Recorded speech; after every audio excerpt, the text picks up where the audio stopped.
Shalom semuanya. Shalom. Sebelumnya minta maaf ya atas kelambatannya, tadi MC ada urusan sebentar yang nggak bisa ditinggalkan dan nggak ini perkiraan waktunya. Jadi kita mulai pelatihan pemuridan kita. Untuk memulai pelatihan pemuridan kita angkat lagu pujian yang berjudul Sampai Akhir Hidupku.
Kita satukan hati kita, mari kita bersatu dalam doa. Ya Tuhan, kami kembali mengucap syukur kepadamu atas berkat-Mu, mulai dari tadi pagi sampai sore ini Kau telah memberkati kami, hingga kami dapat berkumpul di tempat ini ya Tuhan. Ya Tuhan, kami kembali berkumpul di tempat ini, Kau tahu kami akan melaksanakan pelatihan pemuridan kami ya Tuhan, yang untuk kesekian kalinya. Kiranya Kau berkati pelatihan kami ini dari awal, pertengahan hingga akhir. Kiranya Kau yang menyertai kami, memberi kami hikmat agar masing-masing kami peserta yang mengikuti pelatihan ini mengerti dan mengetahui dan bisa mengikuti seturut dengan kehendak-Mu ya Tuhan, sesuai dengan firman-Mu, sesuai dengan materi yang akan disampaikan oleh pembicara kami nanti ya Tuhan. Untuk pembicara kami juga ya Tuhan, Bang Christian yang nantinya akan menyampaikan materi dan firman-Mu juga ya Tuhan, kiranya Kau berkati dia, Kau berikannya hikmat dalam menyampaikannya Tuhan dari awal pertengahan hingga akhir. Kiranya yang dia sampaikan ya Tuhan dapat kami jadikan sebagai patokan kami ya Tuhan, dapat kami jadikan sebagai sandaran kami sebagai orang yang percaya Tuhan. Ya Tuhan, materi hari ini ya Tuhan, kehidupan yang berdaya guna. Kiranya ya Tuhan nanti seperti lagu juga ya Tuhan, kami bisa setia sampai akhir dan menjadi berguna ya Tuhan. Bentuklah kami nanti ya Tuhan menjadi ibaratkan bejana ya Tuhan bagi-Mu. Kiranya kami berguna untuk ya Tuhan, pakailah kami masing-masing Tuhan sesuai anugerah yang Kau berikan kepada kami. Teman-teman kami juga ya Tuhan yang masih dalam perjalanan, kiranya Kau berkati mereka, baik juga yang tidak dapat hadir dan hadir melalui Zoom, Kau berkati juga mereka Tuhan.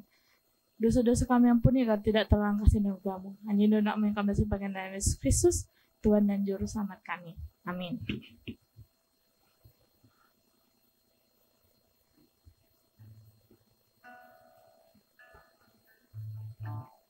Oke, saat ini kita akan bermazmur. Boleh sambil dibuka Alkitabnya dari Mazmur 13.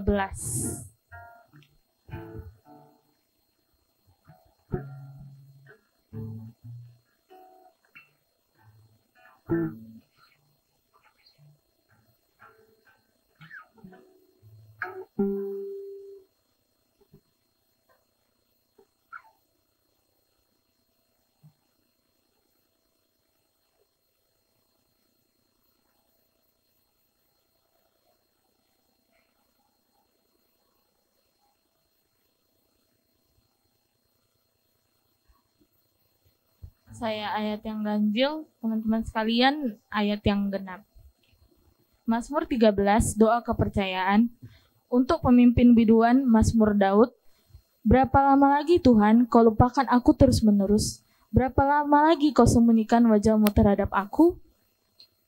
Berapa lama lagi aku harus menaruh kekhawatiran dalam diriku dan bersedih hati sepanjang hari? Berapa lama lagi musuhku meninggikan diri atasku? Pandanglah kiranya, jawablah aku, ya Tuhan Allahku. Buatlah mataku bercahaya, supaya jangan aku tertidur dan mati. Supaya musuhku jangan berkata, aku telah mengalahkan dia, dan lawan-lawanku bersorak-sorak apabila aku goyah. Tetapi aku kepada kasih setiamu, aku percaya, hatiku bersorak-sorak karena penyelamatanmu. Aku mau menyanyi untuk Tuhan, karena ia telah berbuat baik kepadaku. Terpujilah Tuhan. Jadi, Mazmur ini merupakan Mazmur dari Daud, yaitu berisi doa tentang kepercayaan dia saat menghadapi musuh. Yang bisa dapat kita ambil dari sini, kiranya kita tetap sebagai orang percaya, kiranya kita tetap setia dan mau memberi diri, mau dipakai Tuhan untuk dalam keadaan segala apapun, baik dalam keadaan goyah maupun sedang percaya, kiranya kita tetap setia mendengarkan panggilan Tuhan, tetap mau percaya kepada Tuhan. Kembali kita angkat lagu pujian kita, Bagaikan Bejana.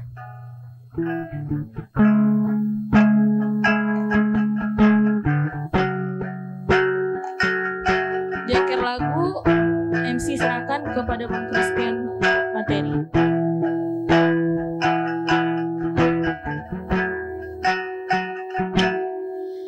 Bagaikan bejana, siap dibantu, demikian hidupku di tanganmu.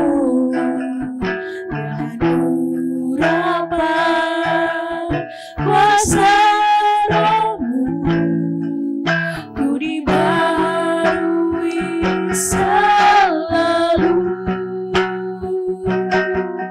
Jadikanku Allah dalam rumahmu, inilah hidupku di tanganmu. Bentuklah turun kehendakmu, pakailah sesuai rencanamu.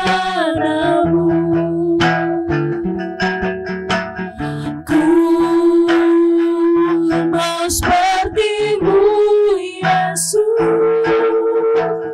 disempurnakan selalu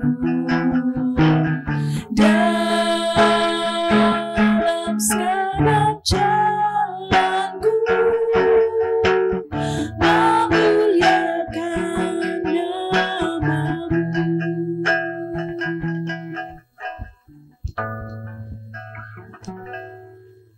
Mari kita bersatu dalam doa. Bapa Maha Kasih, lihatlah kami dengan semua keadaan kami, Engkau mengenal kami. Di tengah semua keletihan kami, di tengah semua kondisi kami sungguh-sungguh ingin sekali lagi Tuhan ajari. Engkau yang tahu mungkin kami tidak selalu siap untuk dibentuk Tuhan, tapi melalui pertolongan Roh Kudus sekali lagi bermurah hatilah kepada kami, supaya ketika kami akan membuka firman-Mu, firman-Mu itu bisa menyegarkan kami, menguatkan kami, menghibur kami, sekaligus juga menegur kami, menolong kami bisa mengerti kehendak Tuhan, seperti bejana yang ingin dibentuk. Sertailah kami Bapa di dalam waktu-waktu kami akan mendengarkan firman Tuhan. Kami berdoa kepada Tuhan, berkati hamba-Mu yang akan berbagi firman-Mu, supaya bisa menyampaikannya dengan benar, dengan sederhana, bisa dimengerti, dan semua baik yang menyampaikan maupun yang mendengarkan sama-sama diberkati oleh Tuhan. Dalam Yesus kami berdoa kepada Engkau. Amin. Oke, selamat malam teman-teman semua. Ini pertemuan keberapa sih? Udah lemas ya. Pertemuan 10 ya. Wajar lah ya. Pertemuan 10 setelah maraton. Kita sampai berapa sih? Sampai 14. Waduh, bertahan teman-teman. 4 lagi ya.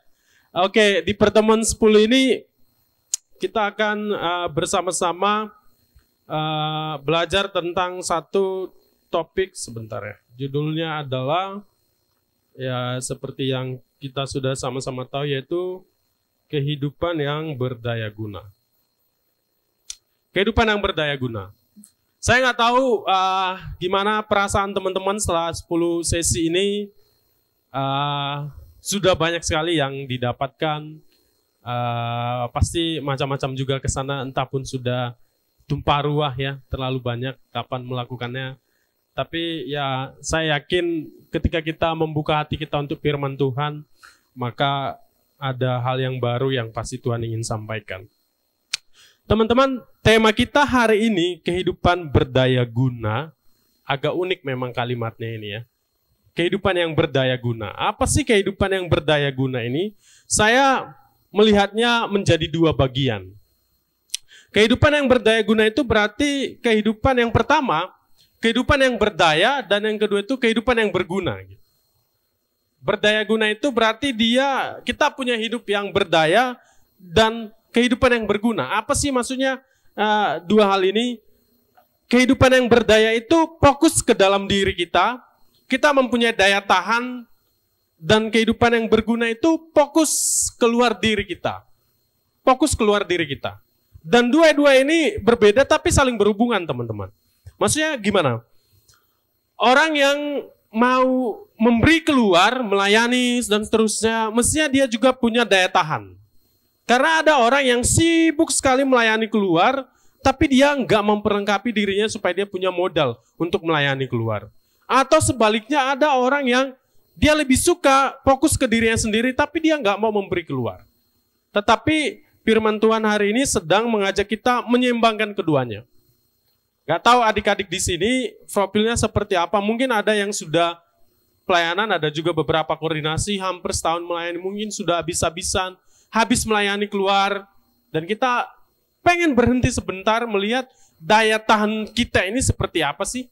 Kita pengen lihat diri kita supaya kita bisa memberi keluar lebih dalam. Kira-kira itu yang akan kita bicarakan hari ini. Dan saya mengajak kita membuka firman Tuhan dari 2 Korintus 4 ayat 1 sampai 18.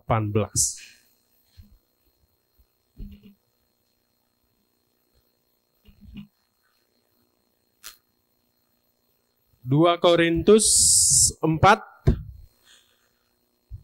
ayat 1 sampai 18, saya ajak kita membaca bergantian, teman-teman. Mari bantu saya, kita baca. Saya akan mulai dari ayat yang ganjil. Silakan teman-teman baca ayat yang genap. 2 Korintus 4 ayat 1 sampai 18. Saya mulai dari ayat yang pertama. Harta rohani dalam bejana tanah. Oleh kemurahan Allah kami telah menerima pelayanan ini, karena itu kami tidak tawar hati.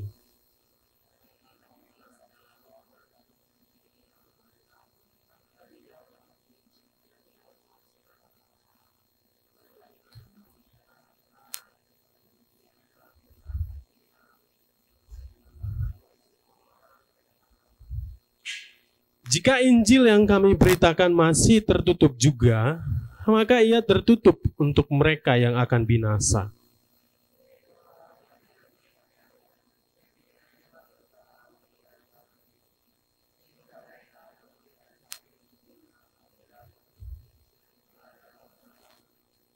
Sebab bukan diri kami yang kami beritakan, tetapi Yesus Kristus sebagai Tuhan, dan diri kami sebagai hamba-Mu karena kehendak Yesus.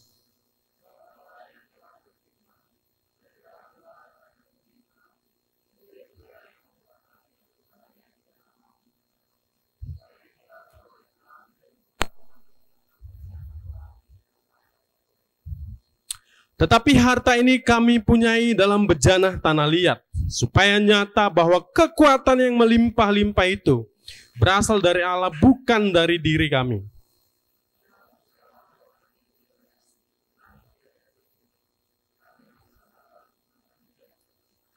Kami dianiaya namun tidak ditinggalkan sendirian, kami dihempaskan namun tidak binasa.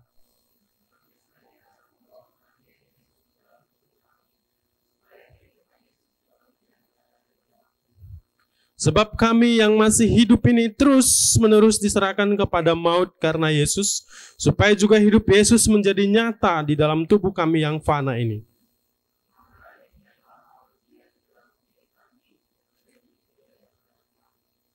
Namun karena kami memiliki roh iman yang sama seperti ada tertulis, aku percaya sebab itu aku berkata-kata, maka kami juga percaya dan sebab itu kami juga berkata-kata.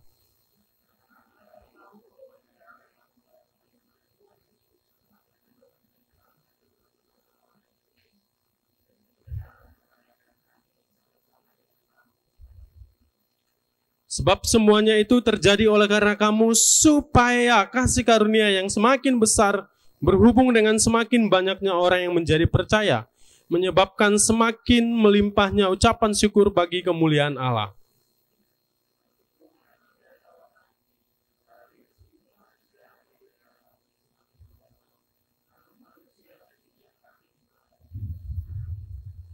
Sebab penderitaan ringan yang sekarang ini mengerjakan bagi kami kemuliaan kekal yang melebihi segala-galanya, jauh lebih besar daripada penderitaan kami.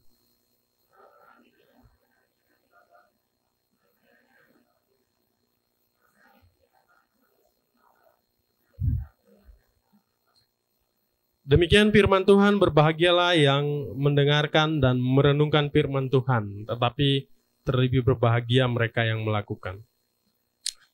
Teman-teman, ada satu buku yang cukup terkenal, buku lama, dan seingat saya dulu buku ini sampai ke KMK. Waktu saya belajar teman hidup, ini salah satu buku yang banyak direkomendasikan. Saya nggak tahu apakah buku ini masih ada. Judulnya adalah I Kiss Dating Goodbye.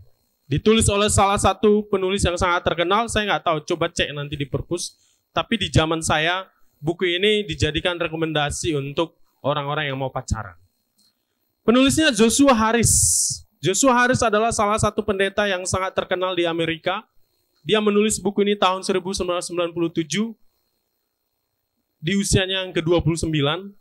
Idenya adalah, dia berkata, dia sedang mengkritik, menyoroti gaya pacaran Amerika pada waktu itu, orang-orang Kristen, yang sembarangan berpacaran sampai dia bilang, I kiss dating goodbye. Kita harus meninggalkan gaya pacaran yang kiss, yang dating sembarangan, kira-kira begitu.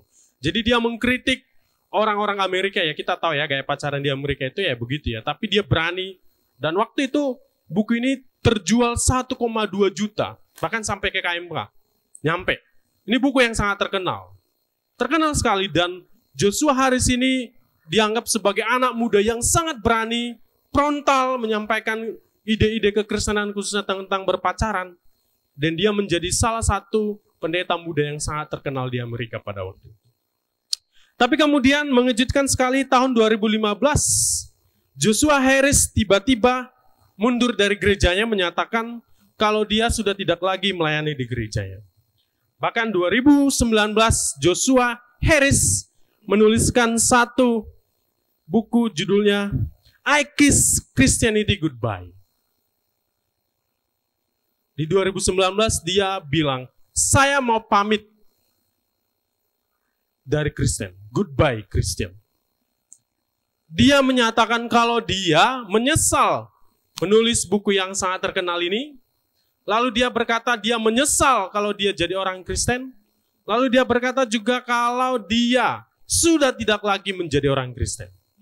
Lalu dia nyatakan kalau dia pun sudah bercerai, divorce dengan istrinya.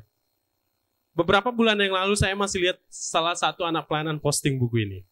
Tentu saja saya tidak akan menghakimi, kita tidak akan menghakimi.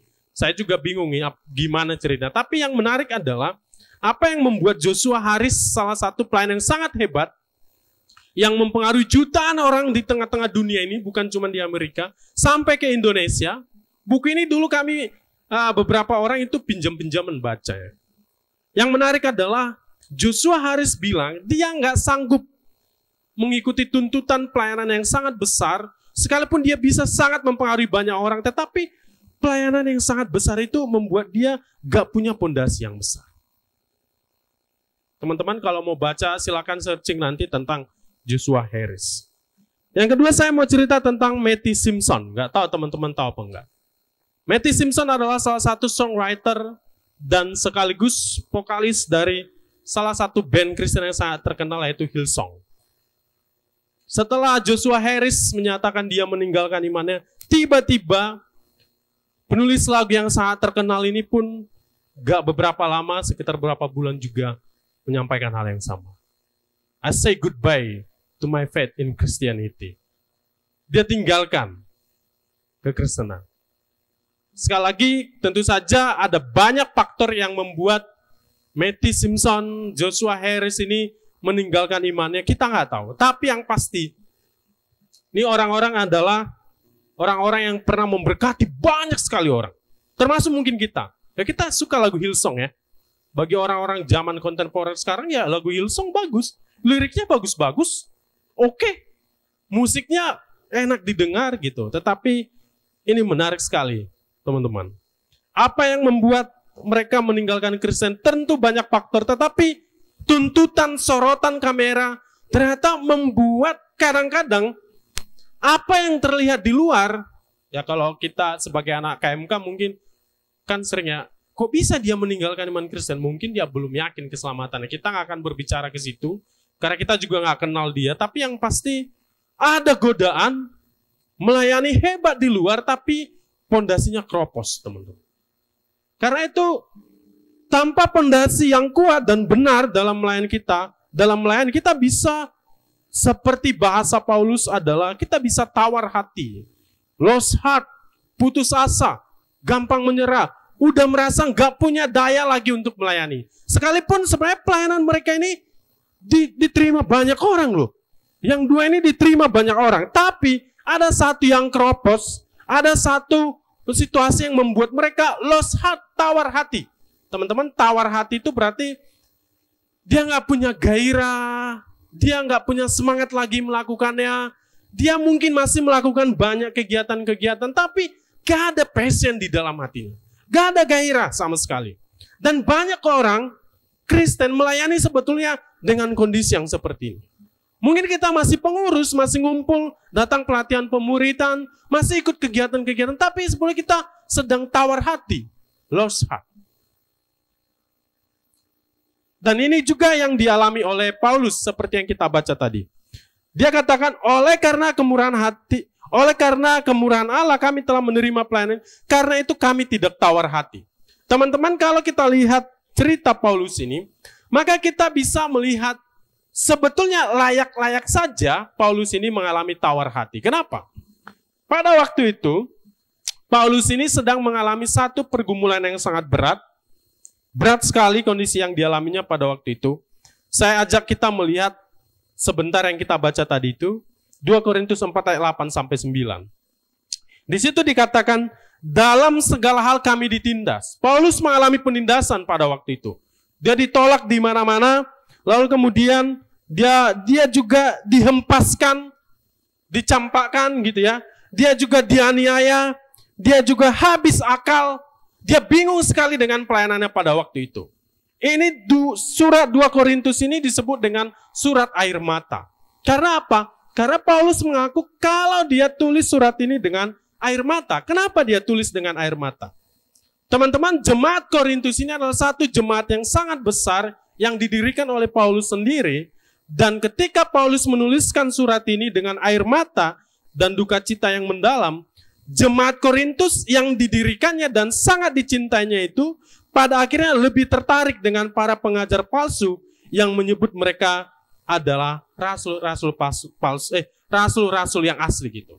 Bisa bayangkan ya. Jadi Paulus sudah dirikan jemaat Korintus ini besar, lalu kemudian setelah dia pergi ke Yerusalem, pindah lagi pelayanannya, lalu jemaat Korintus tergoda karena banyak pengajar-pengajar palsu yang lain, akhirnya mereka kecewa dan meragukan otoritas Paulus. Ada beberapa keadaan jemaat Korintus yang terlihat pada waktu. Yang pertama adalah, apa yang membuat Paulus begitu bergumul adalah, Bayangkan jemaat Korintus yang dia sudah habis-habisan kepada jemaat ini, yang dia sudah melayani, tapi kondisinya sedang tidak baik. Yang pertama adalah, kita sama-sama tahu jemaat Korintus terpecah-pecah. Pernah dengar ya, aku golongan Paulus, aku golongan Apolos, aku golongan Kristus, aku golongan Kepas. Mereka pecah-pecah. Mereka merasa aku golongan ini, jadi di antara mereka ada perpecahan-perpecahan. Dan ini kita lihat di 1 Korintus, makanya Paulus bukakan, kasih itu ini, kasih itu ini, kasih itu. Karena mereka lagi pecah-pecah. Tapi ini bukan persoalan yang serius. Ya, walaupun ini penting. Tapi yang membuat Paulus lebih begitu bergumul adalah, ini dia. Jemaat Korintus yang saya sebut tadi, dihasut oleh rasul-rasul palsu dengan pengajaran palsu. Dibilang begini kepada Paulus, lah, kalau Paulus yang mendirikan jemaat kalian, yang menyampaikan Injil ke kalian adalah rasul palsu, kok bisa dia menderita? Lalu jemaat Korintus mengikuti ajaran para rasul-rasul palsu ini. Bahkan yang paling sedih adalah mereka meragukan otoritas Paulus sebagai rasul. Mereka menganggap Paulus itu enggak sebagai rasul lagi. Bayangkan kalau kau jadi PKK, kau udah layani adik-adikmu lama sekali, lalu kemudian setelah sekian lama dia bilang, kayaknya yang kakak sampaikan, yang abang sampaikan itu enggak benar. Menyedihkan sekali. Dan yang paling menyedihkan, salah satu yang membuat Paulus paling sedih dengan jemaat Korintus adalah, teman-teman, nah ini nyata ya. Orang-orang Korintus bilang ke Paulus, saya ajak kita buka sebentar 2 Korintus 11 ya, supaya lebih jelas ya, sedikit ya. Orang-orang Korintus salah mengerti. Pada waktu itu, Paulus sedang mengajak jemaat Korintus, kan jemaat yang kaya. Dan pada waktu dia sharingkan beban kepada jemaat Korintus untuk bantu jemaat Yerusalem yang lagi miskin. Jadi kurang lebih dia minta melalui jemaat-jemaat di sana, kumpulkan uang untuk bantu jemaat di Korintus. Tapi kemudian jemaat Korintus, oleh karena pengajaran para rasul itu, bilang kalau Paulus itu ngumpuli uang untuk dirinya sendiri. Jadi itu menyedihkan sekali. Udah disalah mengerti, dianggap korupsi lagi. Nah teman-teman, ini terjadi. Saya ajak kita sebentar lihat 2 Korintus 11. Boleh buka handphonenya atau Alkitabnya. Saya ajak kita sedikit-sedikit membaca ya. Coba lihat ayat 7. Jadi ya, 2 Korintus 11 ayat 7. Teman-teman kalau ada waktu nanti silakan baca. Ini adalah salah satu surat Paulus yang paling menyedihkan kalau dibaca pelan-pelan. Saya baca mulai dari ayat 7. Boleh teman-teman ikuti. Paulus tidak mementingkan diri. Paulus berkata demikian kepada orang Korintus. Apakah aku berbuat salah jika aku merendahkan diri untuk meninggikan kamu karena aku memberitakan Injil Allah kepada kamu dengan cuma-cuma? Jemaat-jemaat lain telah kurampok dengan menerima tunjangan dari mereka supaya aku dapat melayani kamu. Jadi karena dia disalah mengerti ya, karena dia dikatakan mengumpulkan uang untuk dirinya sendiri. Ayat 9, dan ketika aku dalam kekurangan di tengah-tengah kamu, Aku tidak menyusahkan seorang pun, sebab apa yang kurang daripadaku dicukupkan oleh saudara-saudara yang datang dari Makedonia. Dalam segala hal aku menjaga diriku, supaya jangan menjadi beban bagi kamu, dan aku akan tetap berbuat demikian. Kurang lebih Paulus bilang begini, bahkan ada orang-orang yang lebih memberi banyak sama aku. Selama aku hidup dari kalian, aku gak pernah loh minta uang ke kalian, karena disalah mengerti. Sedih sekali kalau seorang PKK disalah mengerti, teman. Lalu kita habis-habisan malah disalah mengerti. Lalu kemudian ayat 10, demi kebenaran Kristus di dalam diriku, aku tegaskan bahwa kemegahanku itu tidak akan dirintangi oleh siapapun. Mengapa? Tidak. Apakah karena aku tidak mengasihi kamu? Allah mengetahuinya. Ayat 16, sebentar saya baca ayat 16 ya. Kuulangi lagi, jangan hendaknya ada orang yang menganggap aku bodoh. Dan jika kamu menganggap demikian, terimalah aku sebagai orang bodoh, supaya aku pun boleh bermegah sedikit. Karena memang Paulus itu dianggap rasul yang ya kacau, yang bodoh. Jadi dia bilang, ya sudah, kalau memang kau anggap aku bodoh, ya sudah, terimalah kebodohanku ini kalau begitu. Dia bilang begitu ya. Ayat 17, apa yang akan aku katakan, aku mengatakannya bukan sebagai orang yang berkata menurut firman Tuhan, melainkan sebagai orang yang bodoh, yang berkeyakinan. Baru saya baca ayat 21 dari ayat 21. Ini yang dia sampaikan. Karena pada waktu itu rasul-rasul, sekali lagi rasul-rasul palsu itu bilang, kalau memang Paulus kalian itu adalah rasul yang benar, kenapa dia mengalami penderitaan? Jadi waktu itu rasul-rasul palsu sedang mengajarkan satu Injil yang palsu. Maksudnya Injil palsu gimana? Kalau dia dari Tuhan, mestinya dia nggak hidup menderita. Mestinya hidup diberkati. Ini malah jadi rasul palsu, dia malah menderita gitu. Jadi Paulus melakukan pembelaannya gitu. Baru ayat 21. Dengan sangat malu aku harus mengakui bahwa dalam hal semacam itu kami terlalu lemah. Ayat 22 dia berkata, apakah mereka orang Ibrani? Maksudnya orang-orang rasul palsu ini selalu merasa menganggap mereka orang Ibrani itu orang yang paling rohani. Ya aku juga, tapi aku nggak mau bermegah dengan apa yang kupunya. Dia bilang begitu. Justru, teman-teman saya ajak kita lihat sebentar ayat 23. Apakah mereka pelayan Kristus? Aku berkata seperti orang gila. Paulus itu sangat bergumul. Bahkan dia bilang, mereka selalu merasa orang-orang rasul palsu itu pelayan. Ya aku juga pelayan sebetulnya. Tapi kalau aku menderita sekarang bukan karena aku nggak diberkati Tuhan. Dia bilang begitu. Dan lalu dia menceritakan bagaimana perjalanannya. Ayat 24, aku lebih banyak berjeri lelah, lebih sering di dalam penjara, didera di luar batas, kerap kali dalam bahaya maut. Dia berkata, kau lihat perjuanganku. 5 kali aku disesah orang Yahudi. Jadi dia ceritakan beberapa penderitaan yang dialaminya. 5 kali aku disesah orang Yahudi. Setiap kali 40 kurang 1 pukulan. Jadi dia dipukuli. Ayat 25.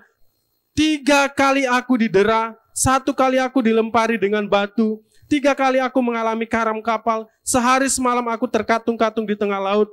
Dalam perjalanan aku sering diancam bahaya banjir. Dan seterusnya dan seterusnya. Jadi ini adalah ungkapan seorang pemimpin yang sangat menyedihkan. Karena apa? Pertama teman-teman begini, karena dia disalah mengerti. Paulus habis-habisan melayani, bukan dia nggak mengorbankan. Kena banjir, didera, disesah, semua dialaminya. Tapi justru dia diragukan, bahkan ditinggalkan oleh orang-orang yang dilayani. Belum lagi persoalan pribadi yang dialaminya. Saya nggak tahu teman-teman tahu nggak yang Paulus bilang kalau di dalam dirinya itu ada duri dalam daging. Dia punya kelemahan. Dan semua itu membuat Paulus wajar-wajar saja kalau dia tawar hati. Dia mati-matian untuk melayani, semua diberikan, tapi orang-orang yang melayani itu nggak menerima. Kalau kita mati-matian, melayani di KMK, menggembalakan adik-adik kita, lalu kemudian kita ditolak, saya pikir itu persoalan yang sangat menyedihkan. Tapi dari Rasul Paulus kita melihat melayani itu nggak pernah mudah, teman. Belum tentu kita udah habis-habisan, sedangkan serius pun kita melakukan pelayanan, hubungi adik-adik, tapi ternyata mereka nggak bisa, nggak mau gitu. Siapa di sini yang PKK? Hampir semua ya. Yang belum, yang masih CPKK? Yang nggak angkat tangan? Mau CPKK ya? Tetapi hari ini kita melihat, saya mengajak kita melihat realita bahwa ternyata setiap pelayan mengalami tawar hati itu adalah sesuatu yang mungkin. Kelelahan, tawar hati yang saya maksud tadi itu gak punya gairah lagi. Karena tantangan-tantangan hidup, pertama adik-adiknya gak mau melayani, adik-adiknya dikejar-kejar gak mau datang. Kita mencoba buat kebaktian tapi nggak datang-datang. Itu membuat kita merasa ini sebetulnya pelayanan untuk apa sih? Apa sih yang akan kita hadapi kira-kira begitu. Teman-teman, sebelum kita lanjutkan sebentar, saya pengen boleh sharing bertiga-tiga. 3 orang maksudnya ya. Bukan bertiga-tiga. 3 orang. Boleh nggak sharing sebentar sekitar 5 menit? Kira-kira apa sih hal-hal yang saat ini sering atau akan ya, kalau kalian belum melayani sebagai pengurus atau PKK, kira-kira apa hal-hal yang mungkin membuat kalian tawar hati ketika melayani? Atau yang sekarang sudah melayani, apa sih hal-hal yang saat ini membuat kalian tawar hati? Tawar hati itu sekali lagi putus asa, sudah mulai menyerah, kelelahan, gak sanggup lagi. Boleh gak sharing sebentar di kelompoknya, 3 atau 4? Saya kasih waktu sekitar 5 menit atau 10 menit. Ini sharing aja, nggak dibagikan. Sharing apa saat ini yang membuatmu kondisi pelayanan atau pribadi yang membuatmu nggak punya gairah untuk melayani Tuhan. Silakan.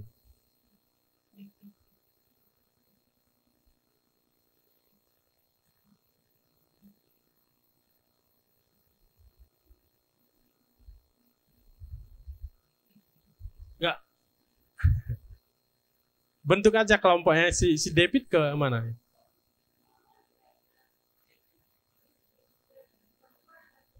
Oke, yang cowok-cowok boleh gabung kalau ini.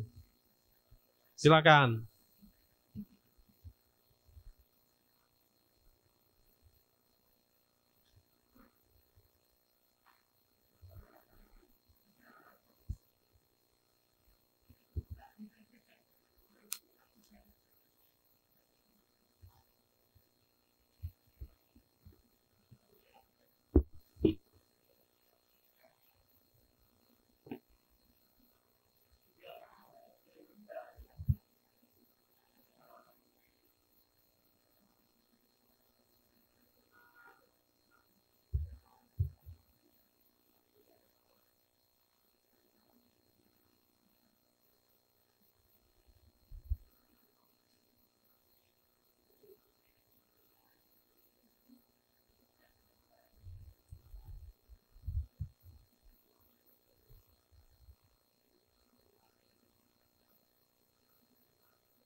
Cek, sudah teman-teman? Sudah atau masih kurang? Sudah ya? Oke. Silakan kembali. Boleh ngumpul di tempatnya juga boleh ya. Penting bisa melihat. Nah, saya nggak tahu apa yang teman-teman sedang bicarakan. Mudah-mudahan benar-benar bersedia menyelidiki dirinya sendiri. Sebetulnya apakah saat ini kita sedang bergairah melayani Tuhan atau kita sedang tawar hati. Tapi yang pasti ketika kita melihat kehidupan Paulus, mungkin juga itu dialami banyak pelayan saat ini. Termasuk saya sering sekali sebetulnya melayani itu sedang mengalami tawar hati. Di luar kelihatannya bisa melayani dengan baik, tapi sebetulnya di dalam saya nggak sedang menikmati Tuhan. Saya hanya menyampaikan sesuatu yang nggak saya nikmati, saya hanya memimpin kelompok kecil ya sebagai rutinitas, ternyata saya tidak segar mengalaminya, dan saya mengalami pergumulan-pergumulan yang banyak, dan itu terlihat dengan beberapa ciri-ciri yang terlihat adalah, pertama kita biasanya akan sangat sensitif, mudah marah, menyalahkan blaming orang lain, atau mungkin menyalahkan diri sendiri, merasa nggak layak, makin bergumul. Dan Paulus sendiri waktu mengalami itu dia sangat jujur. Nah teman-teman, kalau ada waktu baca nanti 2 Korintus, dia sangat jujur kepada jemaat Korintus. Aku ini sebenarnya sedang sakit hati kepada kalian, karena saya udah melakukan banyak hal, tapi kalian malah menolak aku, kira-kira begitu. Bahkan kalian menyalahkan aku. Lalu, tetapi yang pasti Paulus berkata tadi seperti yang kita baca, dia mengatakan sekalipun kondisi yang berat itu tidak membuat dia tawar hati. Karena apa? Sebetulnya apa yang membuat Paulus tidak tawar hati? Ya, saya akan mengajak kita lihat sebentar. Apa sih rahasia kehidupan dan pelayanan Paulus ketika tantangan baik dari dalam dirinya yang dia punya kelemahan maupun dari lingkungan atau ladang pelayanan yang sedang dialami. Yang pertama adalah Paulus menyadari kalau pelayanan yang dia terima bukanlah dari manusia tetapi oleh kemurahan Tuhan. Itu kita lihat dari ayat 1 sampai 2, saya bacakan bagi kita. Oleh kemurahan Allah kami telah menerima pelayanan ini, karena itu kami tidak tawar hati. Yang pasti Paulus mengatakan kalau Tuhan yang menerima kami melayani dan pertanggungjawaban kami itu kepada Tuhan. Dia yang satu-satunya menjadi penonton dan penilai diri kami. Godaan semua pelayan adalah tidak menjadikan Tuhan satu-satunya penilai dan penonton kita. Karena kita tergoda, pelayanan kita ini dinilai oleh orang-orang di sekitar kita. Lalu dia katakan ayat 2, tetapi kami menolak segala perbuatan yang tersembunyi, yang memalukan, kami tidak berlaku licik dan tidak memalsukan firman Allah. Kenapa Paulus bilang begini? Karena memang rasul-rasul palsu demi dapat popularitas pada waktu itu, supaya mereka dipuji, supaya mereka dianggap rasul yang baik, mereka memalsukan firman Tuhan. Mereka buat kalau ngikut Tuhan itu nggak perlu menderita. Jadi mereka palsukan firman Tuhan, mereka yang penting jemaat suka, akhirnya mereka demi popularitas, mereka tidak menyampaikan firman Tuhan dengan baik. Tapi Paulus bilang, saya nggak begitu. Sekalipun saya ditolak banyak orang, tetapi saya sadar yang saya layani itu Tuhan, bukan yang lain. Sebaliknya kami menyatakan kebenaran dan dengan demikian kami menyerahkan diri kami untuk dipertimbangkan oleh semua orang di hadapan Allah. Jadi Paulus berkata, silakan nilai aja hidupku. Hidupku ini terbuka, accountable untuk dilihat oleh banyak orang. Jadi yang pertama dia bersedia dinilai oleh Tuhan seluruh hidupnya. Yang kedua, dia bersedia dinilai oleh banyak orang. Silakan, lihat aja hidupku. Emang waktu aku melayani kalian, aku punya motivasi yang lain. Saya baca ini ngeri juga ya. Kalau Tuhan, saya nggak tahu kalau Tuhan benar-benar detail lihat diri kita, para pelayan ini yang sering melayani, seperti apa sebenarnya Tuhan akan nilai hidup kita. Seperti apa kita pakai waktu kita sehari-hari. Gimana kita benar-benar berani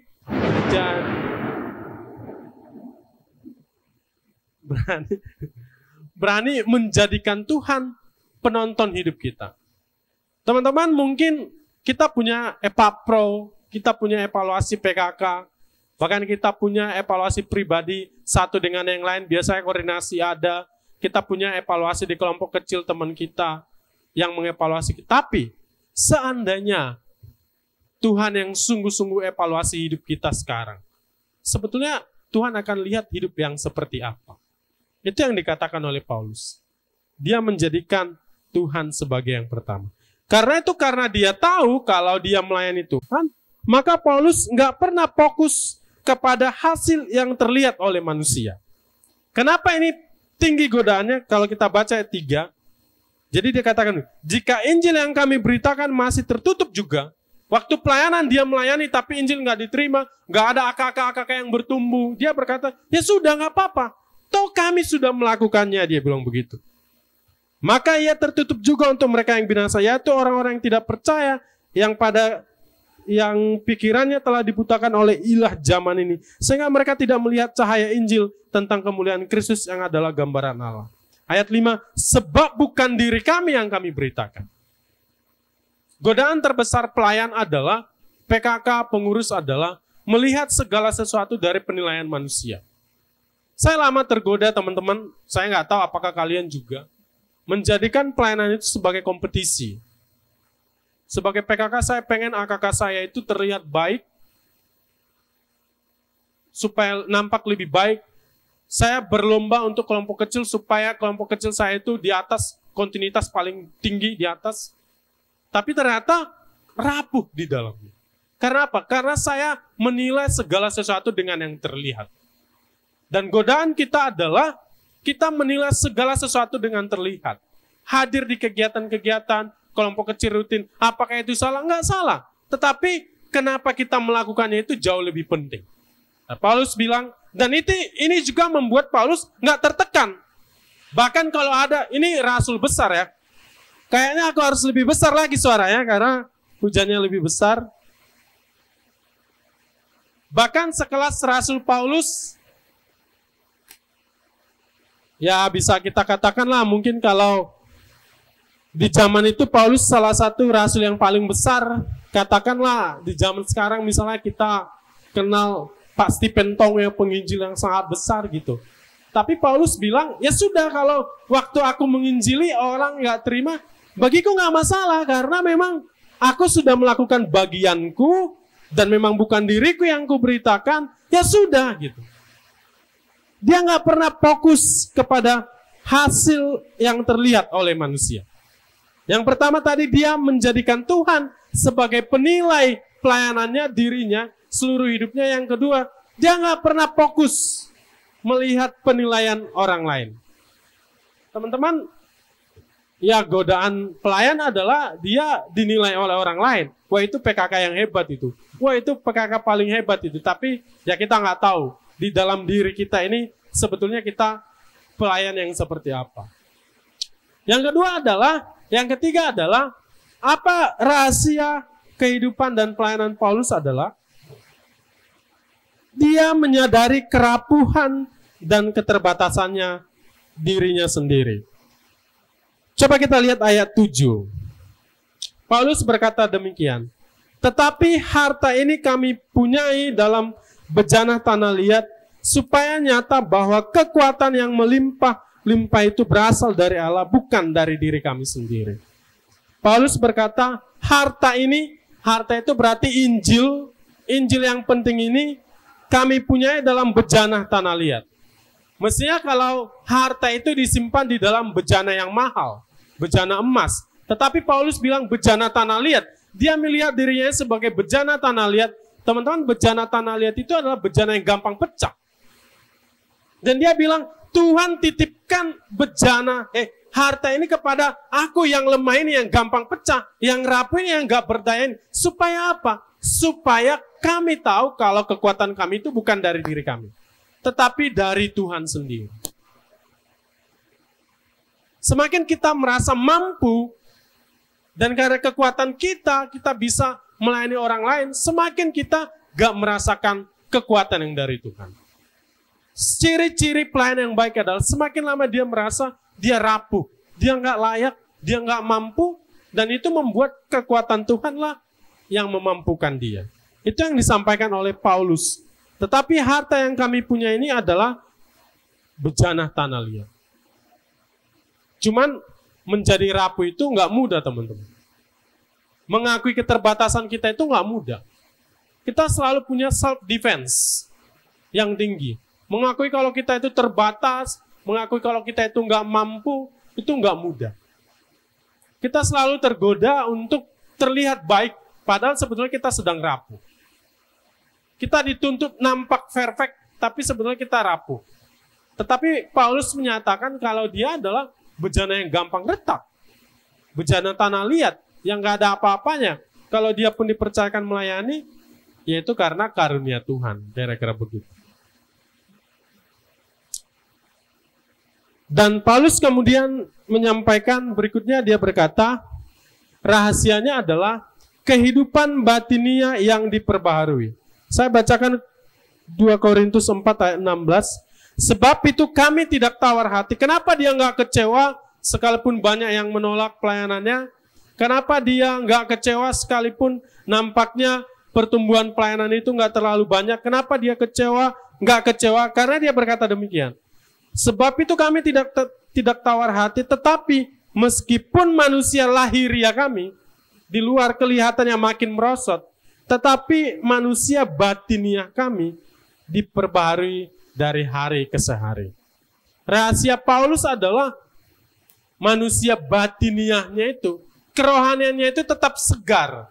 Sekalipun di luar nampak udah chaos, tetapi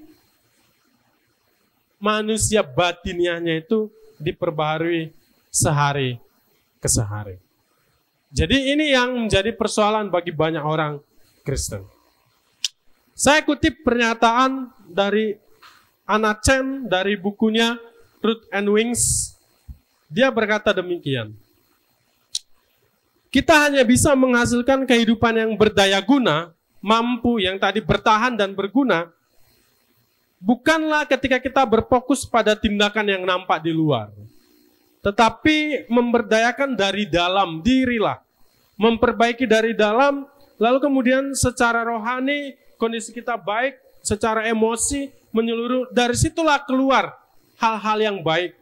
Jadi kita nggak fokus, kurang lebih secara sederhana dia bilang, fokus kita itu bukan yang terlihat di luar, tetapi dari dalam. Dan kehidupan batiniah, agak sulit bahasanya, kehidupan rohani yang sehat ini, dia katakan dibentuk melalui 3 hal ini. Yang pertama adalah karya Roh Kudus. Ya, kehidupan rohani itu hanya bisa segar kalau Roh Kudus memimpin, teman-teman. Dan itu terjadi melalui apa? Melalui disiplin-disiplin rohani. Kita akan lihat nanti. Dan melalui tubuh rohani. Tubuh rohani itu maksudnya melalui komunitas. Ada 3 hal yang membuat kita tetap segar ketika melayani. Yang pertama tadi, dituntun Roh Kudus. Yang kedua, melakukan disiplin-disiplin rohani. Dan yang ketiga, tergabung di dalam komunitas. Untuk menjelaskannya, saya kutip pernyataan dari Richard Foster. Richard Foster tulis satu buku judulnya Celebration of Discipline. Menurut Richard Foster, ada 3 disiplin rohani yang penting dilakukan oleh seorang pelayan. Yang pertama dia sebut dengan the inward discipline atau disiplin ke dalam. Nah ini mungkin gak sulit bagi kita. Inilah disiplin-disiplin rohani yang sering kita lakukan. Yang pertama itu meditasi. Ya, meditasi saat teduh ya. Saat teduh baca firman. Yang kedua prayer. Ya mungkin kalau sekarang kita sebut itu JDP. Berdoa secara pribadi. Fasting, berpuasa. Saya nggak akan jelaskan ini. Fasting. Yang ketiga itu adalah studi. Studi ini maksudnya belajar firman Tuhan. Ya BBR, baca buku rohani, Bible reading, PA pribadi. Inilah yang dimaksud oleh si Richard Foster. Yang pertama itu adalah the inward discipline. Disiplin yang ke dalam, mengisi diri ke dalam. Tapi ini yang jarang. Dia katakan yang ini pun adalah disiplin. Dia sebut the outward discipline. Disiplin yang terlihat keluar. Apa itu? Pertama adalah simplicity. Ternyata simplicity itu pun adalah disiplin. Simplicity itu maksudnya kesederhanaan. Melatih diri untuk sederhana. Misalnya, waktu kita hidup, Richard Foster bilang begini, kadang-kadang yang membuat orang Kristen itu nggak bertumbuh secara rohani karena dia selalu ngikuti tren. Dia nggak siap hidup sederhana. Kalau orang lain maunya ini, ya mau beli ini, tetapi kita nggak sanggup simplicity. Dunia alumni, kita yang dulunya bisa makan di tempat yang sederhana, makin naik tingkat gitu. Simplicity itu adalah sebuah disiplin rohani, kata dia begitu. Berani hidup sederhana, berani menjadi apa adanya. Lalu yang kedua itu adalah disiplin solitude. Solitude itu adalah waktu-waktu menyendiri, teman-teman. Waktu-waktu menyendiri, ketika di tengah hektik-hektiknya. Sekarang solitude ini paling susah sebetulnya. Karena apa? Tantangan kita adalah kita selalu susah sendiri karena selalu ada yang menemani kita ini. Kita selalu gampang terdistraksi dengan medsos. Kita nggak punya waktu untuk berdiam diri dengan Tuhan. Menyendiri dengan Tuhan, memaksa diri kita untuk sendiri. Kita nggak punya waktu untuk berdiam diri sendiri. Saya pernah buat praktek ini ya, kita berdiam. Dan yang menariknya, saya nggak tahu teman-teman ingat nggak ya, ketika Tuhan Yesus di Markus 1 itu, kalau kita baca Markus 1 ya, waktu itu kan Tuhan Yesus bangun pagi-pagi berdoa. Pada waktu itu, malam sebelumnya Tuhan Yesus itu baru menyembuhkan banyak orang. Seharian dia melayani banyak orang, ketika pagi-pagi, dia bangun pagi-pagi, murid-muridnya datang kepada Tuhan Yesus bilang apa? Tuhan, ada banyak orang yang menunggu kamu. Banyak orang yang membutuhkan pelayananmu, tetapi Tuhan Yesus bilang apa? Kita harus pindah ke tempat yang lain. Jadi solitude, kesendirian itu menolong Tuhan Yesus, dia nggak mau di-drive, dia nggak mau diarahkan oleh tuntutan pelayanan. Godaan pelayanan adalah kita suka sekali sibuk. Rapat ke sini, rapat yang satu ke rapat yang lain, pertemuan yang satu ke pertemuan yang lain, belum lagi sibuk dengan semua pikiran yang lain, kita nggak punya waktu untuk solitude.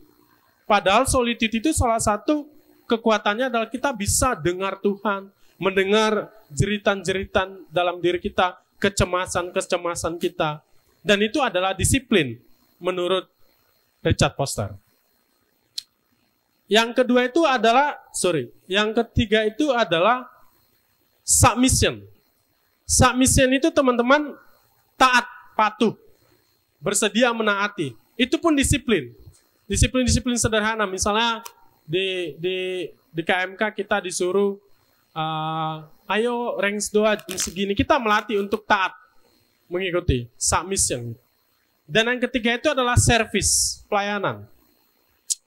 Ini juga jadi persoalan. Service, sekali lagi, service yang dimaksud di sini bukan melakukan kegiatan pelayanan, tapi menjadi pelayan. Perhatikan bedanya. Attitude sebagai pelayan, menjadikan orang lain yang paling penting. Teman-teman, menurut saya ini salah satu kesulitan kita. Di zaman sekarang ini sulit sekali kita menjadi pelayan, bukan melakukan kegiatan pelayanan ya. Contoh, orang yang mempunyai attitude pelayanan misalnya, katakanlah di dalam satu acara, kita melihat misalnya ada kabel yang rusak, kita sulit sekali melakukan itu. Melakukan hal-hal yang remeh-temeh, sulit sekali kita menemukan orang-orang di zaman sekarang yang mau melayani, menghambakan diri. Dia pengen dilayani. Yang dimaksud di sini adalah, service ini adalah menghambakan diri jadi pelayan. Itu yang keempat. Lalu yang terakhir adalah disiplin yang Richard Foster sebutkan adalah the corporate discipline atau disiplin bersama.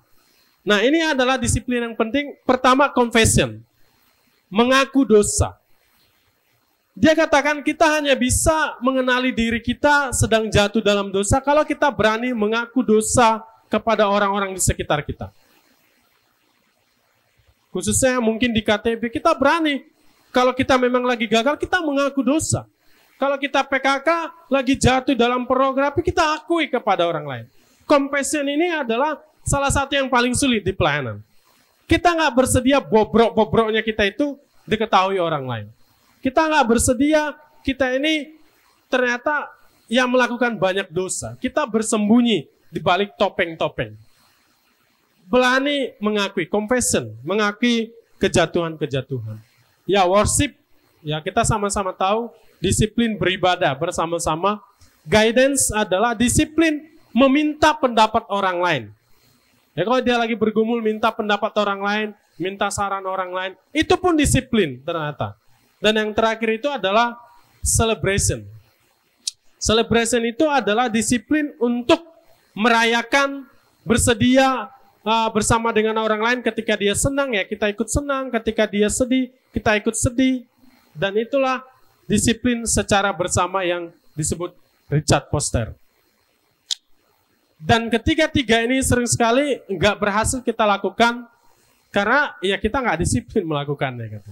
Disiplin yang dilakukan secara pribadi, disiplin yang terlihat di luar, outward, dan disiplin the corporate atau disiplin bersama.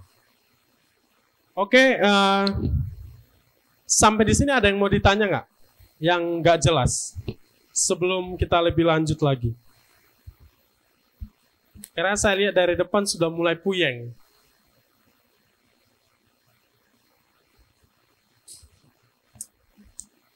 Silakan, ada yang mau bertanya?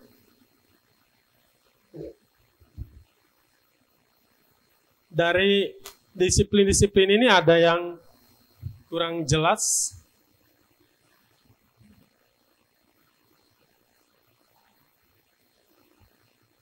Kami sudah lelah, Bang. Izinkan kami beristirahat melakukan disiplin ini.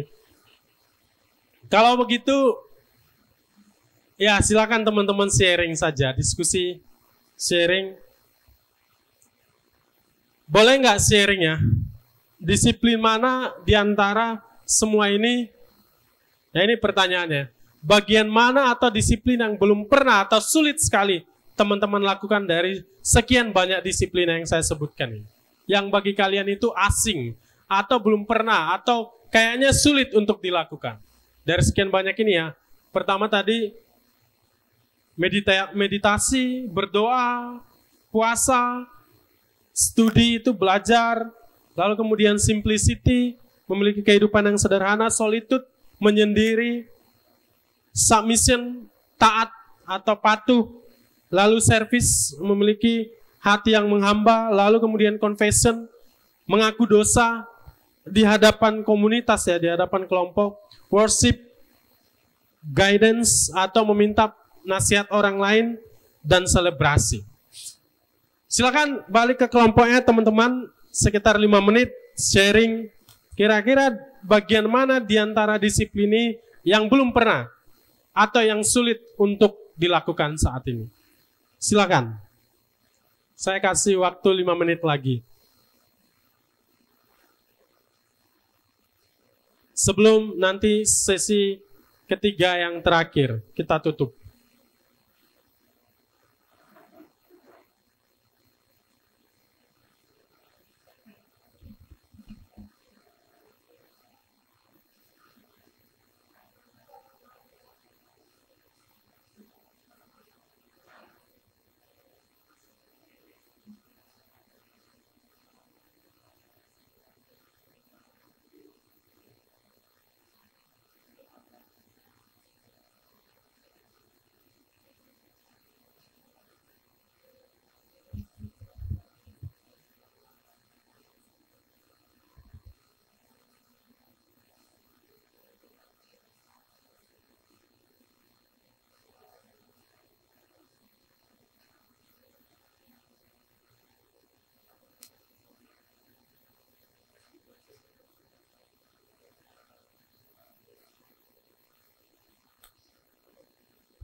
Oke, sudah teman-teman?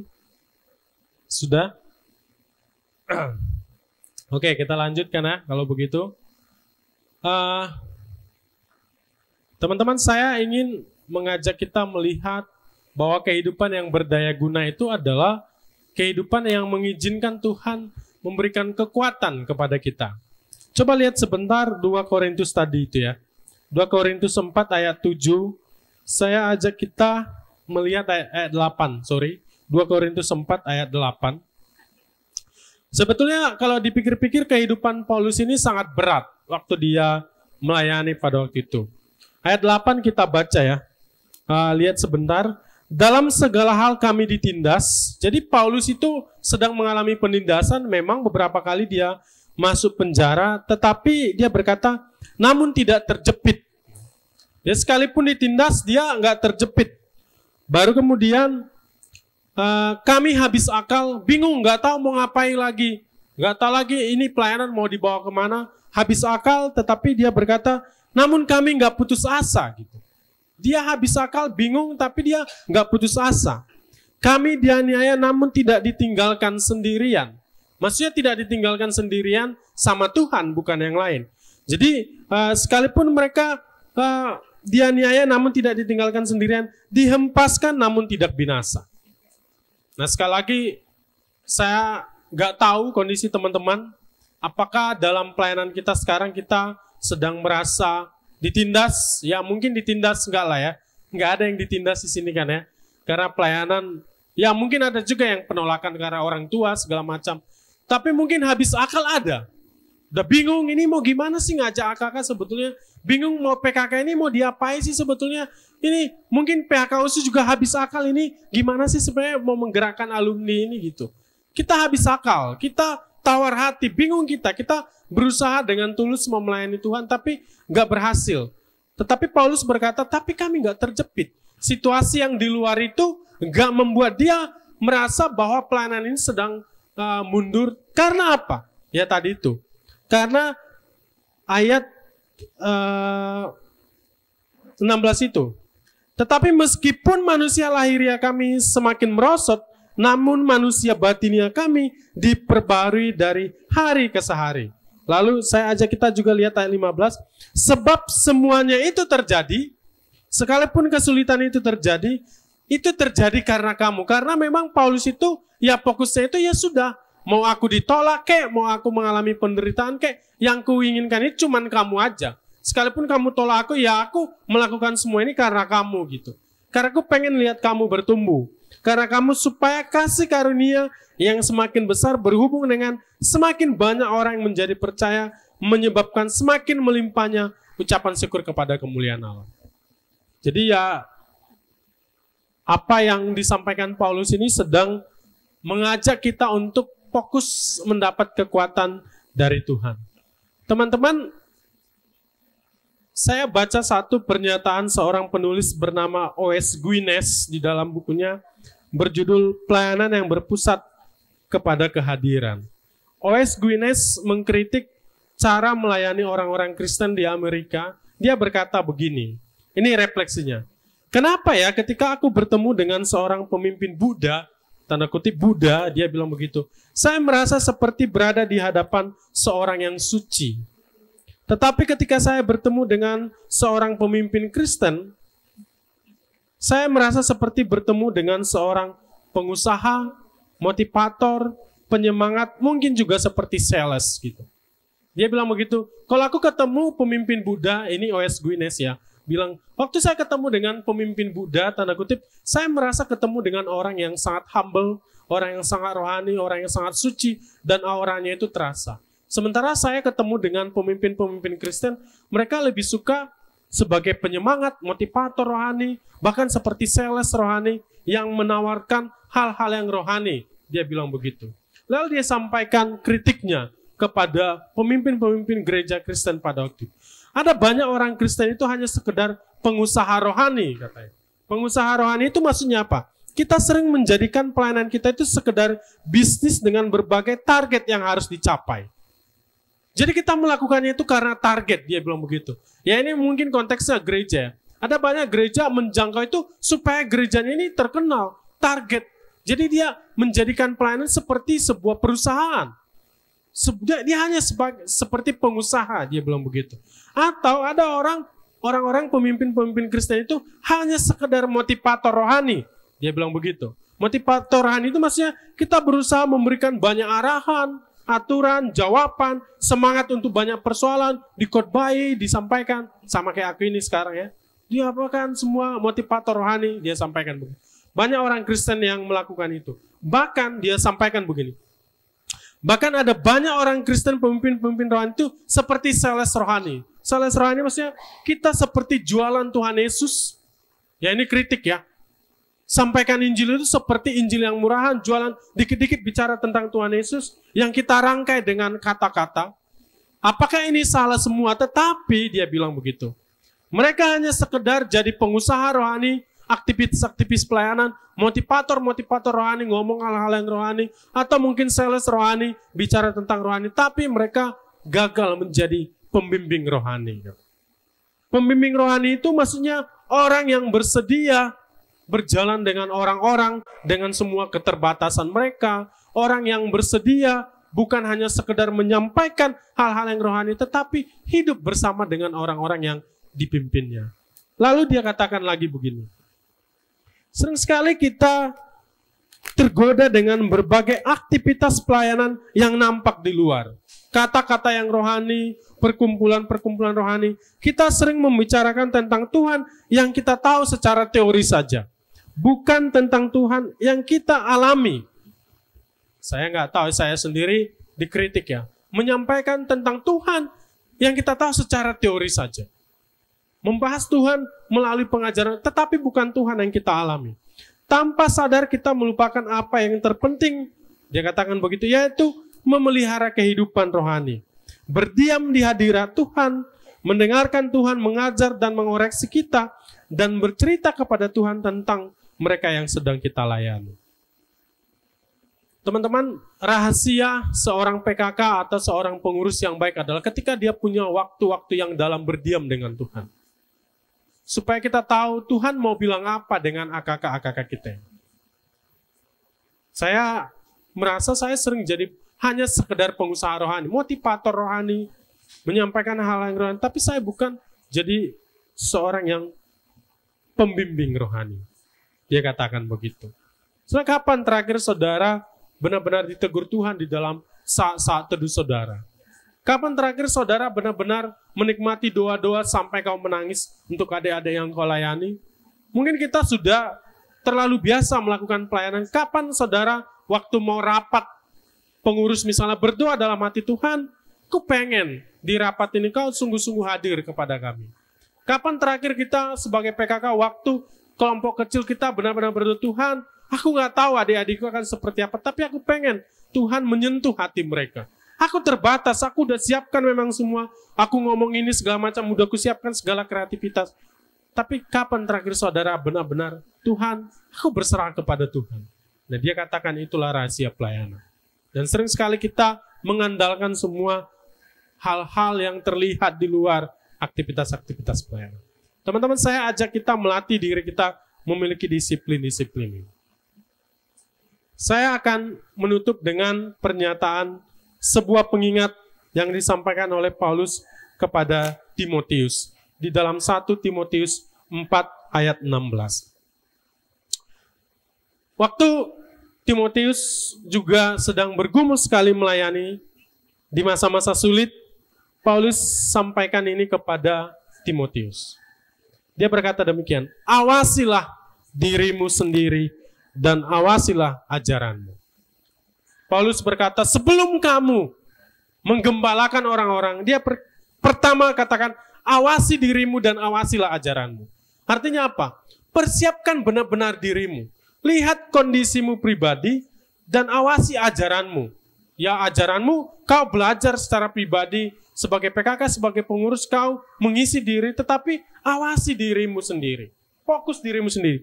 Bertekunlah dalam semuanya itu. Semuanya ini apa maksudnya? Ayat-ayat sebelumnya. Yaitu latihan beribadah. Disiplin-disiplin rohani. Karena dengan berbuat demikian, Paulus berkata, karena dengan berbuat demikian, Engkau akan menyelamatkan dirimu dan semua orang yang mendengarkan engkau. Jangan sampai kita terlihat sangat baik di hadapan adik-adik kita, tetapi kita tidak sedang terkonek dengan Tuhan. Awasilah dirimu sendiri pertama. Nah, itu yang saya sebut tadi di awal, menyeimbangkan antara mengisi diri juga dengan mengisi orang lain.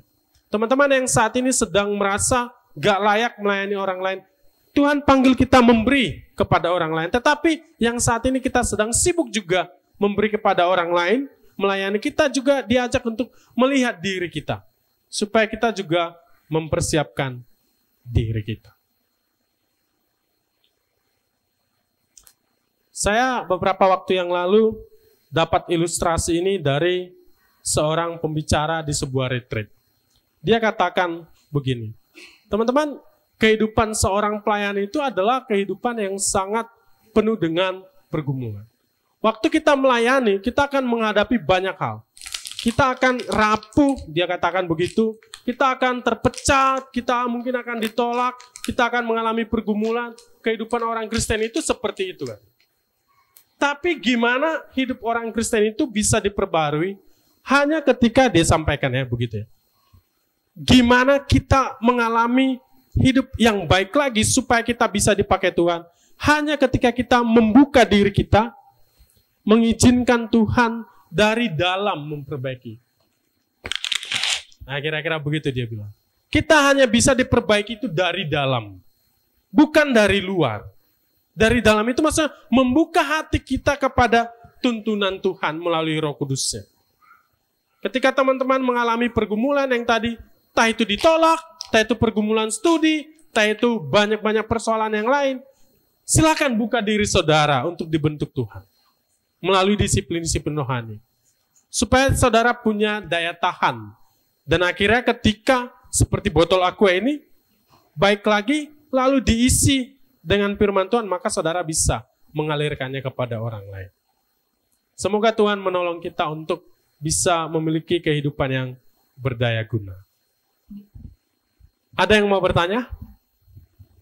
Kalau tidak ada, kita akan tutup. Saya sudah ngomong 1 jam 20 menit mengkhotbahi saudara dengan motivasi-motivasi rohani.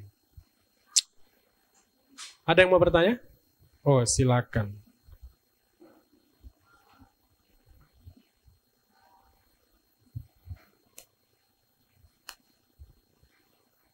Perkenalkan, sebelumnya saya Elizabeth. Saya mau tanya, tadi Bapak sendiri bilang banyak orang yang gagal menjadi pembimbing rohani. Oke, pembimbing rohani yang dimaksud itu kayak gimana Pak contohnya? Apakah seorang pendeta? Apakah seorang teman? Ketika Bapak bilang tadi kita harus hidup bersama orang-orang tersebut, terus kita harus menjadi pembimbing rohani. Yang dimaksud pembimbing rohani itu yang gimana Pak? Karena saya masih belum jelas dengan konsep pembimbing rohani. Begitu, terima kasih Pak. Oke, terima kasih. Nah, saya bawakan ini karena saya membayangkan karena kita ini adalah pelatihan pemuritan, tentu goalnya adalah teman-teman akan menjadi PKK. PKK itu tentu saya selalu merasa PKK itu harus menjadi pembimbing rohani. Pembimbing rohani itu teman-teman harus bedakan, ada bedanya pembimbing rohani dengan motivator rohani yang saya sebut tadi. Pembimbing rohani itu berarti dia bersedia membimbing berjalan bersama dengan orang-orang yang dibimbingnya. Membimbing itu berarti, ya saya selalu pakai ilustrasi seperti Tuhan Yesus yang mengizinkan orang lain masuk ke dalam hidupnya dan dia masuk ke dalam hidup orang lain. Waktu Tuhan Yesus datang memuridkan murid-muridnya, dia berjalan dengan para murid itu. Berjalan dengan mereka, hidup bersama dengan murid-muridnya, dan itu yang sekarang sulit ditemui di dalam banyak pemimpin-pemimpin Kristen. Sebut saja misalnya para pendeta, hamba Tuhan, kita lebih sering jadi motivator rohani, mengajarkan, teman-teman, saya mau sampaikan. Kalian kan nggak tahu hidupku ya. Kalian cuma tahu khotbah-khotbahku, kalian cuma tahu kata-kata yang ku sampaikan, segala macam. Tapi saudara cuma bisa tahu aku pembimbing rohani kalau teman-teman dekat sama aku. ada banyak termasuk PKK-PKK yang sering melakukan tugasnya sebagai PKK hanya seperti motivator rohani. Ya ketemu hanya di kelompok kecil, sampaikan bahas-bahan selesai, walaupun ya semua. Tetapi mestinya pemimpin-pemimpin rohani itu bukan hanya sekedar sales rohani yang saya sebut tadi, ngomong rohani, penginjilan ya penginjilan perlu juga ya. Tapi kita bicara Yesus, apakah Yesus sudah mati bagimu? Ya itu namanya sales rohani gitu. Ada banyak teman-teman, salah satu yang membuat kekristenan hilang sekarang di Eropa, di Amerika karena apa? Karena ada banyak gereja-gereja yang sekedar ngomong hal-hal rohani, tapi mereka nggak mendampingi orang-orang itu di masa-masa sulit mereka. Jadi bagi mereka itu, gereja itu nggak relevan bagi mereka.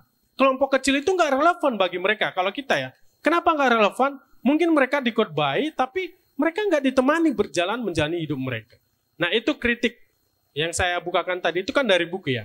Kritik kenapa kekristenan semakin mandek di Eropa dan Amerika, yang notabene adalah pusat kekristenan di masa lampau, sekarang enggak ya.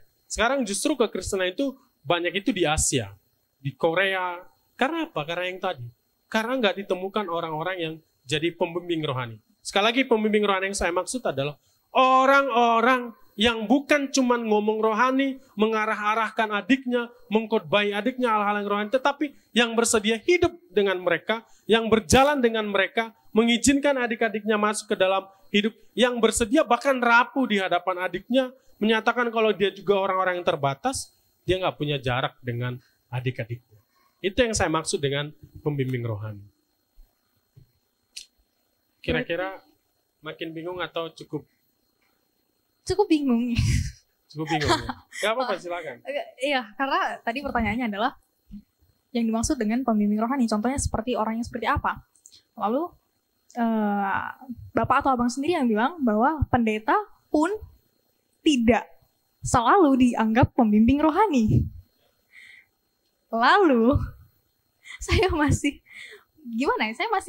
belum kebayang yang kayak gimana banget gitu. Oke. Saya coba ulang jelaskan ya. Oke.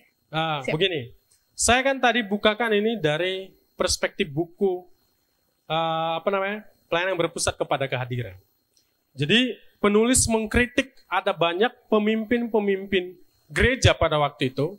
Mereka hanya sekedar pengusaha rohani, tanda kutip. Mereka melayani hanya untuk mengembangkan gerejanya, atau mereka sebagai motivator rohani, suka melakukan khotbah-khotbah rohani. Lalu kemudian yang ketiga, mereka jadi sales-sales rohani, melakukan KKR di mana-mana, tanda kutip begitu ya. Tetapi mereka gagal menjadi pembimbing rohani. Pembimbing rohani yang dimaksud di sana adalah orang yang bersedia. Nggak salah ya jadi motivator rohani, nggak salah dong. Harus ada juga yang khotbah. Tapi mereka nggak menjadi pembimbing rohani yang berjalan dengan orang-orang jemaat, tanda kutip, dengan seluruh pergumulan mereka, supaya mereka bisa bertumbuh mengenal Tuhan. Itu yang dia maksud. Pembimbing rohani itu adalah bukan hanya orang yang mengarah-arahkan, sampaikan firman Tuhan dengan pengetahuan-pengetahuan, knowledge, tetapi juga yang hidup bersama dengan orang-orang yang dibimbingnya. Apakah PKK bisa jadi PKK yang nggak membimbing rohani? Bisa, teman-teman. Kalau saudara jadi PKK, hanya mengajak adik-adik kelompok kecil, tapi hidupnya di luar kelompok kecil, saudara nggak pernah perhatikan. Yang penting mereka datang kelompok kecil, bahkan banyak PKK yang nggak melakukan tugasnya sebagai pembimbing rohani. Karena apa? Pertama, mungkin dia jadi PKK hanya sekedar supaya namanya ada di sana. Yang kedua, mungkin karena tantangan hidup membuat dia merasa nggak sanggup lagi membimbing adik-adiknya gitu. Jadi yang saya mau ajak kita sekarang adalah kita dipanggil bukan hanya jadi motivator rohani, tanda kutip, menyampaikan hal-hal yang terlihat di luar, tetapi yang berjalan bersama dengan orang-orang yang kita layani.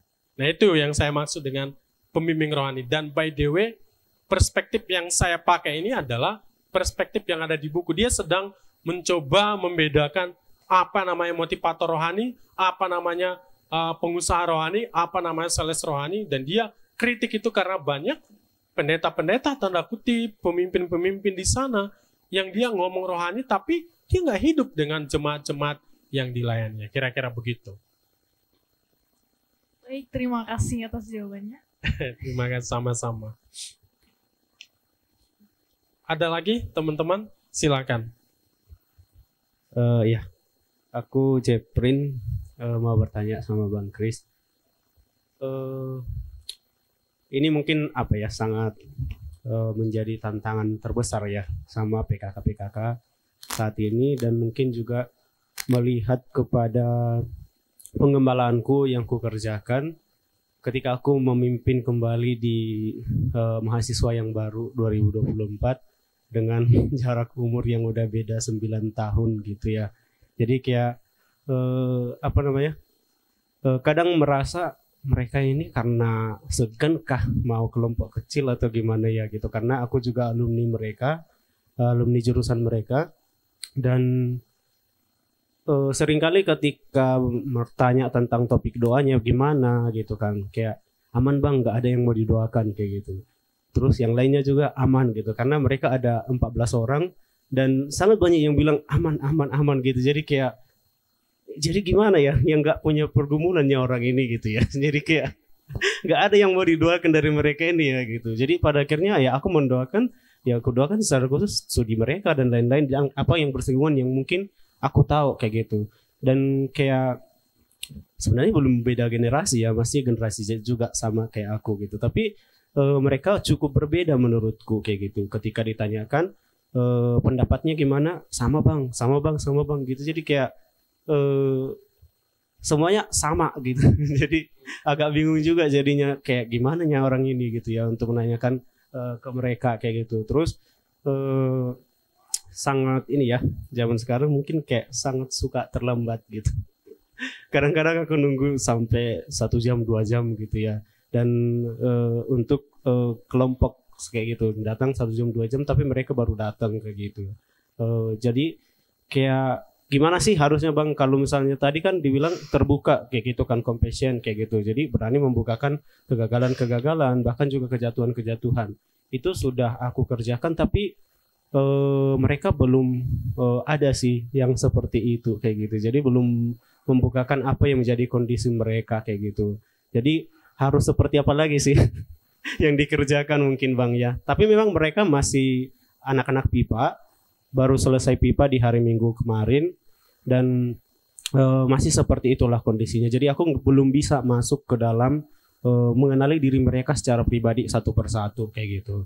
Atau mungkin karena terlalu rame kah mereka, atau mungkin bagaimana kayak gitu. Dan juga sebagai mereka mahasiswa baru dan aku sebagai alumni, sudah cukup banyak di kampus yang berubah kayak gitu. Jadinya aku pun nggak tahu sebenarnya tantangan mereka di kampus sebagai mahasiswa baru apa gitu. Jadi seringkali aku bertanya, gimana sih kalian sebagai mahasiswa baru di jurusan, dosen ini masih kayak gini nggak, masih mata kuliahnya, labnya masih seperti ini nggak kayak gitu. Dan mereka bagikan sih kayak gitu. Dan ada beberapa hal juga yang pada akhirnya aku nggak tahu harus memberi saran seperti apa sama mereka kalau bertanya tentang studi mereka kayak gitu. Kalau untuk membukakan ke mereka itu bang, supaya mereka lebih terbuka, supaya mereka juga boleh sekedar apa ya, ketika kita tanyakan apa yang bisa didoakan dari dia gitu, terus mau membukakan apa yang mau didoakan dari dia, nggak hanya aman bang, nggak ada yang mau didoakan kayak gitu. Karena itu yang sering ku jumpai gitu bang. Oke, pertama terima kasih Jeffrey ya, sudah memimpin ya, berani memimpin generasi baru yang kau sudah bekerja kemarin. Pikir itu pertama, saya yakin kamu melakukannya karena beban yang sangat besar. Kau rindu anak-anak muda ini mengenal Tuhan. Walaupun saya harus akui tantangannya itu sulit sekali gitu. Karena generasi sekarang terus terang adalah generasi yang agak unik memang untuk dilayani. Yang kedua, kau mungkin akan mengalami kesulitan karena pertama kau nggak di kampus lagi dengan mereka. Tapi apakah itu jadi penghalang? Iya, mungkin ada tantangannya, tapi itu bukan pasti akan menyulitkanmu, tapi bukan berarti itu alasan nggak melakukannya, kira-kira begitu. Kalau kau tanya gimana caranya, pertama yang saya tahu ya, teman-teman, jadi sekarang ini saya beberapa waktu yang lalu saya ikut retreat Bible Camp pemuda ya, Pemuda yang ikut itu SMP sampai SMA, malah lebih muda lagi kan ya. Zaman yang lebih sulit lagi. Lalu saya selain jadi pembicara, saya juga jadi pemimpin kelompok kecil. Pemimpin kelompok kecil. Di salah satu gereja, ini konteksnya gereja. Lalu saya dikasih bahan kelompok kecil yang akan dipakai untuk memimpin adik-adik ini. Dan bahannya itu banyak sekali materinya dan pertanyaan-pertanyaan yang bagi saya itu rumit sekali akan saya lakukan untuk adik-adik ini. Saya pikir, wah kalau begini pertanyaan ini adik-adik nggak akan suka. Lalu kami ketemu, yang saya lakukan itu adalah membuat pertanyaan-pertanyaan yang sederhana. Misalnya ya, kalau aku juga nggak tahu. Pertama memang saya pikir mereka itu nggak butuh info yang banyak. Yang saya tahu ya.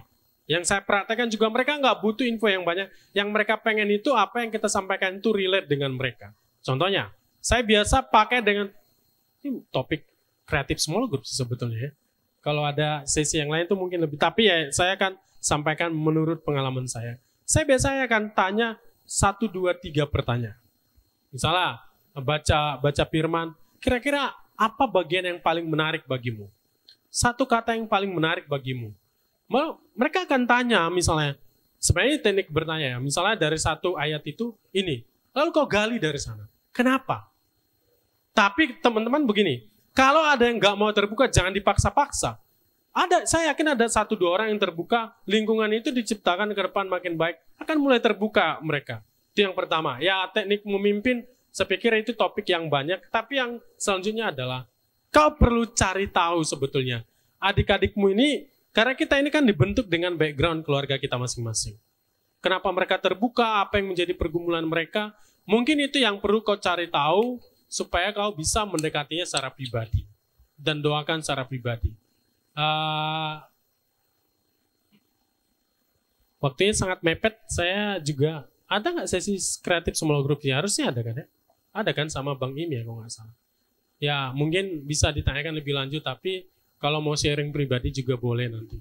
Tapi ya setahu saya teman-teman generasi sekarang itu sekali mereka dapat hatinya, mereka akan komit kok. Mereka akan bahkan lebih dari yang kita duga. Setahu saya ya, sepengalaman saya. Tapi sayangnya yang jadi persoalan adalah menurut penelitian generasi Z terlalu banyak diatur-atur, terlalu banyak dipaksa-paksa baik di rumah dan segala macam.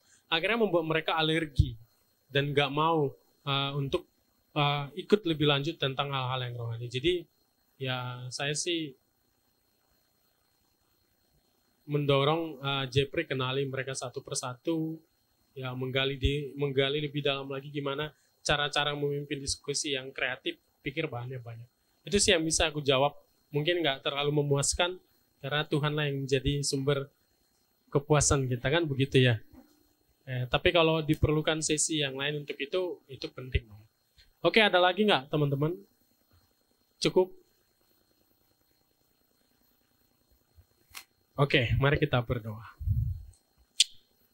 Tuhan, terima kasih untuk sesi kali ini. Kami diajar Tuhan sekali lagi dengan topik yang baru.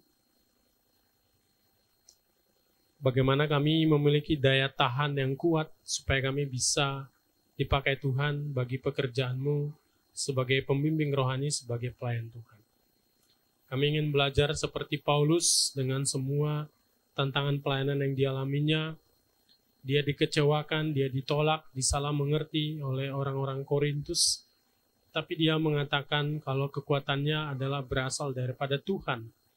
Sehingga sekalipun manusia lahirianya sudah semakin merosot, tetapi dia memiliki kehidupan batinia yang terus diperbarui hari lepas hari. Tuhan, sungguh-sungguh kami memohon, perbaharuilah semangat dan gairah kami di dalam melayani orang-orang yang Tuhan percayakan kepada kami.